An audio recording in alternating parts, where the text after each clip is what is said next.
We're asked to meet with the employers this afternoon. So that meeting called apparently by the employers after bus drivers left their wheels today. So let's update you on the latest. We're joined by acting NUMSA spokesperson Phakamile Hlubi. Great to have you with us, Phakamile. How did those talks go? This looks like a last past the 11th hour, past the strike, but an effort at least to try and stop it.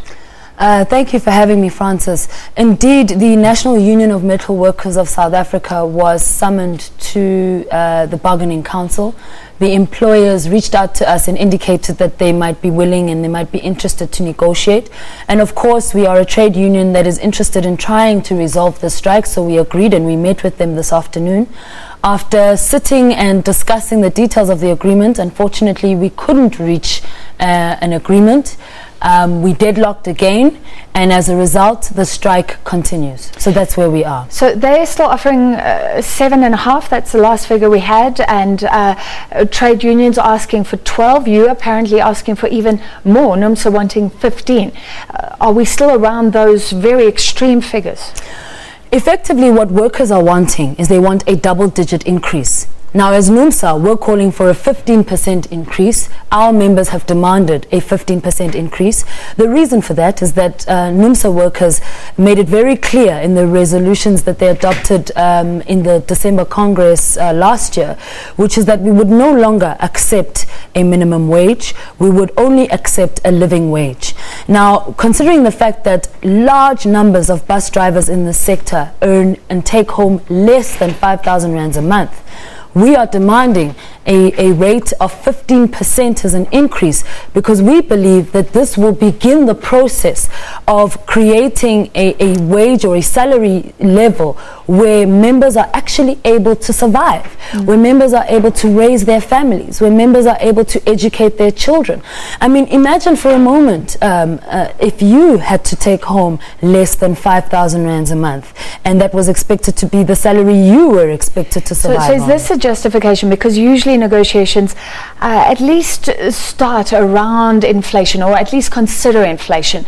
You're asking for something more than double inflation, so you believe that's justified? Absolutely. You know, for the last 23 years, when it's come to negotiations, the trend has always been to focus on inflation.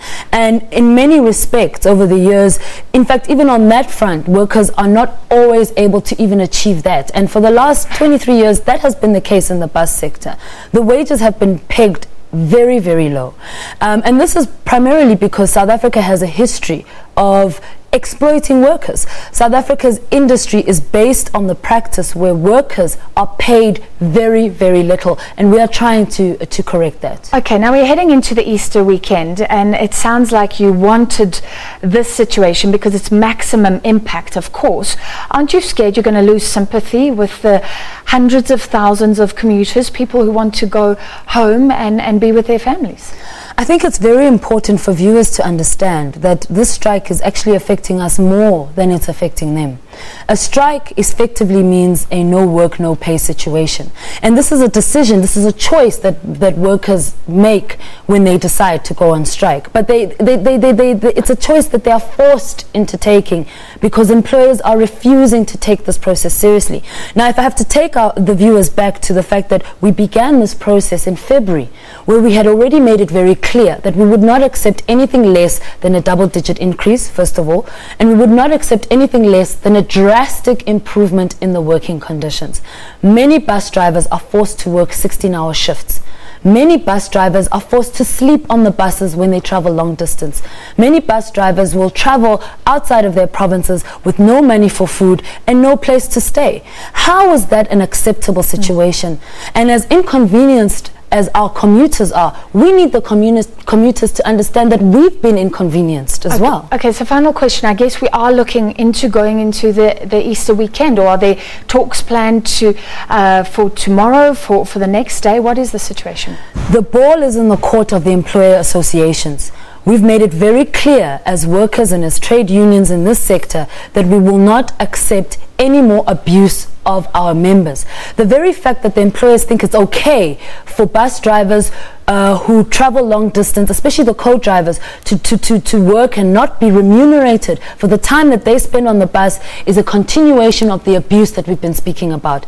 Until the employers are serious about improving working conditions and about ensuring dignity for our members, we will be on strike. All right, thank you very much. NUMSA spokesperson Phakamile Hlubi, and we will try and speak to the employers as well. We have some breaking news tonight. Over to Peter.